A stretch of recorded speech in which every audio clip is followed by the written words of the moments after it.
Paulsen, second attempt and then the third as well. The footballing story of the year so far, well, as far as New Zealand is concerned. Well, the first one hit the post, the second was an outstanding piece of goalkeeping from the hometown boy, Alex Paulsen. One of our talented Kiwi footballers has hit the very big time with lots of zeros. 21-year-old Wellington Phoenix goalkeeper Alex Paulsen has signed with English Premier League club Bournemouth for a record fee. A huge goal from the man charged with keeping them out of the Phoenix's net. And while Alex Paulsen's rocket ship to the Premier League has been the headline news, there are a lot of other high-achieving Kiwis on the world football stage right now. Chris Wood is there! And he is irresistible at the moment. Wellington won't care. Libby Kakachi opens the scoring. Wellington lead 1-0. Only a handful of New Zealanders have ever experienced club football's most prestigious competition. Now a new name's about to be added to the list. 20-year-old all-white Marko Stamenic. He put that one in the back of the net, and Matthew Garbutt delights the Kiwi fans here in Aviva Stadium. It's 1-1. CJ Boss! What a magnificent goal! Kia ora, I'm Tom Kitchen, and today on The Detail, it's at football's time to shine in Aotearoa. Kia ora, Jason Pine here. Wear a couple of hats, work for News Talk ZB in a sporting sense, but also lucky enough to be part of the Sky Sport commentary team for Wellington Phoenix and All Whites and Football Ferns game. You are the man to talk to about football in Aotearoa. That's cool. Right, so we want to talk about the pulse of football in New Zealand and what exactly is going on. Given all the news that's been going on, I think, what's it called, the biggest football news of the year so far, Alex Paulsen going on to the Premier League. Firstly, who is Alex Paulsen? It's a great question, actually, because a year ago, if you asked who is Alex Paulsen, even dyed-in-the-wool football fans probably would have scratched their heads and said, oh, I think I've heard the name. I'm not exactly sure who that is. Alex Paulsen is the Wellington Phoenix's goalkeeper. And in the season just past, their best ever season in their 17-year history, he was a big part of their run all the way to within one game of the grand final. He's saved again. Unbelievable. Make that 3 penalty stops this season. He kept the most clean sheets in club history in a season. That's not letting any goals in during a game. He had the highest save percentage in the entire A-League across all 12 teams. He was the joint winner of the Young Player of the Year across the entire competition. He was Goalkeeper of the Year. He won 2 or 3 awards at the Wellington Phoenix's own awards night. So basically had a season to dream of in goal for Wellington Phoenix. And what that's done is turned a lot of heads, including some in the Premier League in the UK. Bournemouth FC, not a big club, not a Manchester United or a Chelsea or an Arsenal or Liverpool, but a proper Premier League club, have come in and have basically bought Alex Paulsen from Wellington Phoenix. So for a fee of, it hasn't been officially confirmed, but a fee of around $2 million New Zealand dollars. I heard it was up to $4 million. Yeah, rising, and that those triggers will happen if Alex plays a certain number of games for Bournemouth. The way these deals are structured, there's an initial fee, and then if he goes on to actually be quite good, then the club, the Wellington Phoenix, will get reward for that as well. So for them, it's great, and for him, for a young, still a very young man, only 21 years old, to play in what is widely regarded as the best football league in the world is quite something, a dream come true for him. Where are Bournemouth on the table? How good are they? In the last Premier League season, which finished 2 or 3 weeks ago, they were 12th in a 20-team competition. So they're a mid-table team. They're never going to challenge for the Premier League title. A good season for Bournemouth is staying in the Premier League. They're the type of team who, at the start of every season, people sort of go, I wonder, whether they might get relegated down to the next tier. But they've been in the Premier League now the last 3 seasons. They were promoted for the first time in many, many decades back in 2015. Stayed in the Premier League for 5 or 6 seasons, got relegated, but almost immediately got promoted again and have been there for the last 3 seasons. So they're a good, solid club. They're a well-run club. They've got a very good reputation for developing young players, including young goalkeepers. So I think there's a big attraction there for Alex Paulsen. And look, I think he's going to a really good place. Other teams were also interested. A couple of teams I mentioned, Liverpool, Chelsea, these are big football clubs. Very big. Yeah, we're interested in Alex Paulsen, but I think the fact that Bournemouth showed him an action plan, a pathway for his development, really tipped things in their favour. So that's where he's off to. So part of this, we don't quite know the figure that he's been offered, but there has been talk about it. Are those just rumours, or has that been confirmed by any source? There's a few sources who, these transfer fees don't tend to be officially published, but there's enough people saying that number for it to be fairly accurate. You can read the pulse of it and say, well, that feels about right. It's the biggest transfer fee ever paid to Wellington Phoenix. Would there be any chance for him to move to a higher ranked team in coming years? Very much so. Yeah, very much so. They often say goalkeepers mature a bit later than outfield players. I had an analogy given to me yesterday that this is like a 17-year-old striker moving to the Premier League, because goalkeepers tend to, get better as they get older. So the fact that at 21 he's going to the Premier League is kind of like an outfield player going in their late teens. That sort of gives you an idea of how significant this is. So how big a deal is this? I mean, obviously in money terms it's quite significant, but for general in football in New Zealand? Very big. We've got a lot of Kiwi men and women playing overseas, but we've only got one playing in the Premier League at the moment, and that's Chris Wood. A big goal in a huge game for Chris Wood. He's getting up towards his mid-30s now, and he's toiled away for a long time. Initially in the lower leagues in the UK, and he's found his way up to the Premier League with a couple of clubs, Burnley, currently Nottingham Forest. He's the All Whites captain That's at the moment, him. right? He's the All Whites captain, that's him. He's the only one playing in the Premier League. And like I said before, it's kind of regarded as the best league in the world. The top leagues in the likes of Italy and Germany might have something to say about that, but there are 20 teams in the Premier League, and they are all just chock full of absolutely world-class players. Its broadcast revenue just dwarfs pretty much all of the others. So it is the highest you can get, I think, in football, in club football. Here's some context for you. Only 6 New Zealanders have ever played in the Premier League. Okay. Only 6. And this includes Alex? Alex would be the 7th if he makes it. So only 6. The most prominent ones have been Chris Wood, Ryan Nelson and Winston Reid. They've sort of, in the last 10 years. Their names I know. Yeah. Big All Whites from 2010. Yeah. That's it. All on that 2010 side that went to the World Cup in South Africa. Ryan Nelson was captain of that side.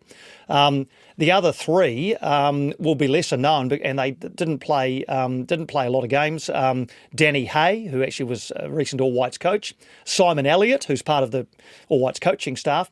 And a guy that not many people know at all called Lee Norfolk, who wouldn't ring any bells, I'm sure, with anybody apart from probably his close family. So those are the 6, and only 3 of those have really had solid Premier League careers. So you're talking a very small sample size of players who have ever made it to that level. It's kind of like somebody from, a tiny rugby nation coming to New Zealand, making their way in Super Rugby and getting into the All Blacks. That's kind of what it's like. It's that much of a big deal. It is a big deal. It's a massive deal, but it's also, I think, a sign of how the game has developed here in New Zealand over the last 10 or 20 years. So just back to Chris Wood, the All Whites captain. So he's the other person in the Premier League at the moment, yeah. I heard that in January 2022 he joined Newcastle United for £25 million, making him the most expensive Oceania player of all time. You heard right. Yeah. Yeah. And and that I think was the product of a long period of establishing himself in that league. Chris Wood has got, at last count, it's something like 68 or 69 Premier League goals. That puts him in rarefied air. You look at the players in the Premier League who have scored about that number of goals, and there are some world-class players.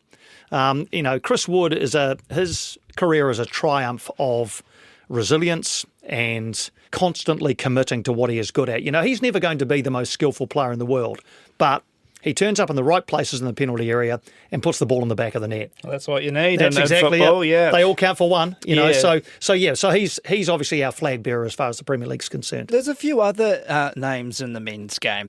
Libby Kakachi. Switches play towards Kakachi. Back in and into the back of the net. He's playing currently in the top Italian league, which is called Serie A. He's playing for a club called Empoli. In fact, they are in Serie A only just. They avoided relegation on the very last day of the Italian season. But Libby Kakachi is one of the most talented players to come out of New Zealand. He came through the Wellington Phoenix Academy as well. He actually made the first team when he was still at secondary school. He used to turn up to training in his St Pat's school uniform because he'd come straight from school or had to go to school afterwards. He is a player with Premier League potential. Playing in the top league in Italy, I said before that the Premier League's a high standard, so is Serie A. That's a tremendously high standard, and for a player from New Zealand to be playing in the top league in Italy, that's pretty rare. I said there were six in the Premier League before. I think Libby might be only the first or second to ever do it in Italy. So yeah, he's a proper football player. We've also got Matt Garbett playing in the Netherlands, right? Yep. It's Garbett with a brilliant goal. That's right, and he's just been promoted to the top league in the Netherlands. It's called the Eredivisie. Not quite the level of Serie A or the Premier League, but certainly still a very good level. In the Netherlands, the Dutch, another country with a very proud history of football. Matt Garbett is another young player. He's still only 19 or 20 years old, who has starred for New Zealand at under 17 and under 20 level, and is now a fully fledged All White. Big things expected of him as well. Marko Stamenic and Ben Waine also playing for the Championship League. Stamenic, the son of Serbian and Samoan parents, could be matching up against the likes of Belgian superstar Kevin De Bruyne. Marko Stamenic has just moved there. I'm not even sure if it's been confirmed yet, but he has just, by all reports, secured a move to the Championship, which is one below the Premier League. Marko Stamenic, I think of them all, he has the highest ceiling. I think he's got a higher ceiling than Chris Wood. I think Marko Stamenic is a genuine future Premier League star, not just a player, but a star. He is a midfield player, hugely composed, still very young, 21 I think Marko is, great engine, hugely committed, full of energy. I'm not sure quite how to describe it other than to say that sometimes you just look at a player and you think that, there's something about this kid. I watched Marko Stamenic for the first time when he was 16 years old, and there's no genius here. You could just tell if he continued on the trajectory, he was going to be a player who would really make it. So, yeah, of all the players you've mentioned, including Alex Paulsen and Libby Kakachi, I think Marko Stamenic is the guy who could, at the end of all of this, have the most storied career. What a strike from Ben Waine! He was a Phoenix player. He's gone to a team called Plymouth Argyle. Has been a little bit limited in his opportunities, to be fair, Ben Waine. Hasn't really made the impact I'm sure he would have hoped or New Zealand football fans would have hoped, but he's plugging away. He's getting minutes here and there, and he's, I think, developing as a player. So there's more to come from him. Still very young. Any other names I haven't listed there? There's a young kid in Wellington called Ben Old. Tell me what it's like to have pace. It's actually been something I've been working on for a while, especially during my injury. So it is a lot nicer now. I've been working on it a long time as well, Ben. It's a lot easier when you're faster than the opponent. He's still at Wellington Phoenix at the moment, but I get the feeling he'll be the next one to go, like Paulsen has, like Libby Kakachi, like Ben Waine, who was a Phoenix player, Sarpreet Singh, another player who has come from the Phoenix into Germany. I think Ben Old will be the next one to go. He had an absolutely outstanding season for Wellington in the most recent A-League campaign, turned a lot of heads, almost impossible to get the ball off, highly creative player, which we don't produce a lot of. So there's one to perhaps look out for as the next one is Ben Old. I think he's the one who perhaps might be the next one to look out for and might be having to check his passport to get overseas. Meanwhile, the Kiwi football hatchery, the Wellington Phoenix, made it to one step short of the grand final this year. And from next season, it will be joined in the A-League by a franchise from Auckland, owned by billionaire Bill Foley, who also owns Bournemouth, where Alex Paulsen is heading. So for the first time, we'll have two New Zealand teams in an Australian competition. You think the Warriors are in the NRL, the Breakers are in the Australian National Basketball League, but it's just one. Same with the Phoenix up until now. It's the first time in an Australian competition that two New Zealand sides have been in it. Well, given all this and given all this football success we seem to be having around the world, the All Whites, the national team, and also the Olympics coming up. What do you want to talk about first, Olympics or the All Whites? Or they're all kind of... The two are kind of meshed. The men's Olympic program is, or at the Olympic Games, the football tournament at the Olympics is an under-23 tournament. However, each nation is allowed to select 3 overage players in their squad of 18. But so 15 of the 18 are under 23. In the women's competition, it's a fully fledged competition. You just pick your senior side. So most of the players we talked about before are eligible as under 23 players in the upcoming Olympic team. Do we know who the upcoming Olympic team will be yet? No, it hasn't been announced yet. No, there's a squad announcement will happen. The Olympics starts back into July. Currently, the All Whites are about to play what's called the Oceania Nations Cup in Vanuatu. The squad for that team for that tournament's just been named, and the coach of that team is the same coach of the Olympic team, Darren Baisley. So he selected quite a few under 23 players in his all-white squad just to give them a bit of time together ahead of the Olympics. So, yeah, go us. Absolutely. Yeah. Gold medal, please. No, I don't know. They might be drawing a bit of a long bow, yeah. So what about FIFA in 2026, a couple of years from now? It's going to be held in North America, so Canada, USA, Mexico. Do you think we have a chance? I think we have a chance of qualifying because the tournament's being expanded. Up until now, the Men's World Cup is 32 teams. In 2026, it gets expanded to 48 teams. For a 48-team World Cup, Oceania has direct entry. So all New Zealand has to do is win the Oceania World Cup qualifying tournament, and they will go to the World Cup in 2026. So that's pretty positive, yeah? Very positive. In fact, it would be a great surprise if they didn't, given the relative strength of New Zealand compared to the other Oceania nation. Well, let's talk about the women's teams now. So obviously we had the FIFA Women's World Cup here last year, which I attended a couple of games at Eden Park. I had so much fun watching that, and I know a lot of other people did too. I'm sure it would have been amazing for you. Outstanding. Yeah, I mean, what a tournament. So how are, the football ferns going on the world stage at the moment? I know the head coach is not with them at the moment for employment reasons. It's been a little bit of a challenging time for the football ferns, not just since the World Cup, but in fact, leading into the World Cup and off the back of the World Cup, they had that wonderful night at Eden Park where they beat Norway in the opening game. Hannah Wilkinson's goal, a seminal moment in New Zealand sport. That's nicely done. Hand is off after it. Wilkinson's in the middle. Wilkinson! Incredible occasion. But apart from that, it's been pretty slim pickings under Jitka Klimkova in her role as head coach of the football ferns. They had a couple of games against Japan in the last week or so, lost them both. Have had a very, very difficult time scoring goals against any opposition, really. They're off to the Olympics as well, but they're in a very tough group. They've got the hosts, France, Canada, who are the reigning gold medalists, and Colombia, who are a good team as well. So, yeah, it just seems as though, and I don't know anything more about the situation around Jitka Klimkova, but it seems as though something needs to change there for there to be an upswing in fortunes in that team. What about some of the big names in Kiwi women's football overseas? Who are some of them? What are they doing? Well, there's a couple playing in the top league in the UK. It's called the Super League. It's the equivalent of the Premier League, so the top league. We've got a couple playing there. Do you know the names? Yeah, there's our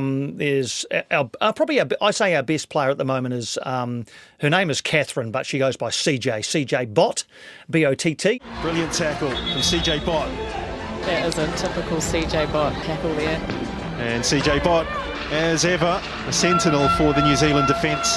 She's a terrific player. She comes from the same small town of Tawa that I do, so I've got a bit of affinity with CJ Bott. She's playing really well for Leicester City in the Super League over there. Other than her, there are some high quality players playing in the USA. That's the other. In fact, there's an argument to say that the National Women's Soccer League, as it's called in the US, is as good a quality as the Super League in the UK. There's a lot of really good players playing over there. There's a youngster by the name of Macy Fraser, who there are big raps on. It's going to be Fraser! What a goal from Macy Fraser! Pick that one out in Porirua. It is a stunner!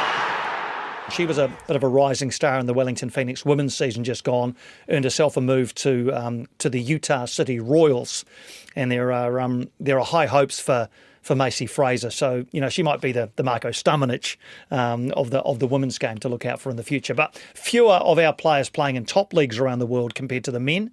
And again, that probably shows in our international showings. Yeah, we've spent a lot more time talking about men's football in this podcast than women's football. That's probably inevitable because the men's is so much more established. But what more do you think we can do to kind of promote women's football in this country? I think it's happening as well. The Phoenix have a women's team now. Auckland FC will have a women's team. I think the football ferns have been given a lot of resource. And around the Women's World Cup, I think there was a real genuine concerted effort to make sure that, the popularity of the game was capitalised on. How good is the Phoenix women's team? They've only been in existence for 3 seasons. In their first 2 seasons, they had to play in Australia because of COVID. So they had large parts of their season were offshore. And the season just passed, they were 8th in a 12-team league. So it's starting to build. And again, it'll be a slow burn. It's taken Wellington 17 years to get the men's side to get to within one game of the grand final. So let's hope it doesn't take the women as long.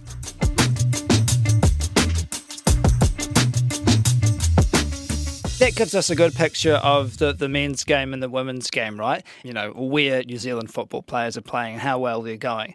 Overall, it seems like some pretty positive news. It seems like there's actually something happening in New Zealand with football. I can't remember the last time that's ever been the case, really. Why do you think it's developed this way? I just think there are more kids playing it is one reason. It's become a very popular choice for young boys and girls. And I just think the development of our young players has improved as a result. There are more and more clubs and academies around the country taking it seriously now. There are players who can see a pathway to the professional game, not only here in New Zealand, but overseas as well. And a number of the players we've mentioned on the podcast have been players who have gone on to really good clubs overseas. I'm not saying it's football's time, and I don't think football should ever pretend that it's going to, usurp rugby or rugby league as, to win the hearts and minds of Kiwi sports fans. But it's certainly a genuine option for youngsters, and the results are starting to catch people's eyes a little bit, I think. So do you think a big part of this had to do with the FIFA Women's World Cup last year, or do you think it was building before then for all these players that are successful now? I think it was building, but I think the FIFA Women's World Cup gave it a real jolt. Well, how was it building beforehand? Since the 2010 World Cup, probably there have been, we've had some promising young players coming through. The Phoenix have been there since 2007. There's been the professional pathway. So it has been bubbling away. And it will go through peaks and troughs. We're not bone deep in football like we are in rugby or even in cricket. So, often it's big events like the World Cup or the Phoenix making it all the way to nearly the grand final, or, Alex Paulsen getting a transfer to the Premier League. These little spikes, that create awareness.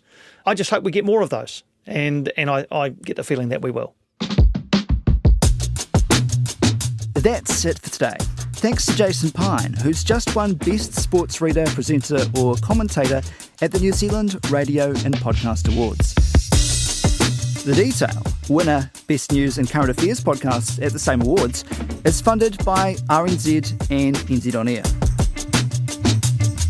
This episode was produced by Alexia Russell and Davina Zimmer and engineered by Mark Chesterman. I'm Tom Kitchen. Mā te wā.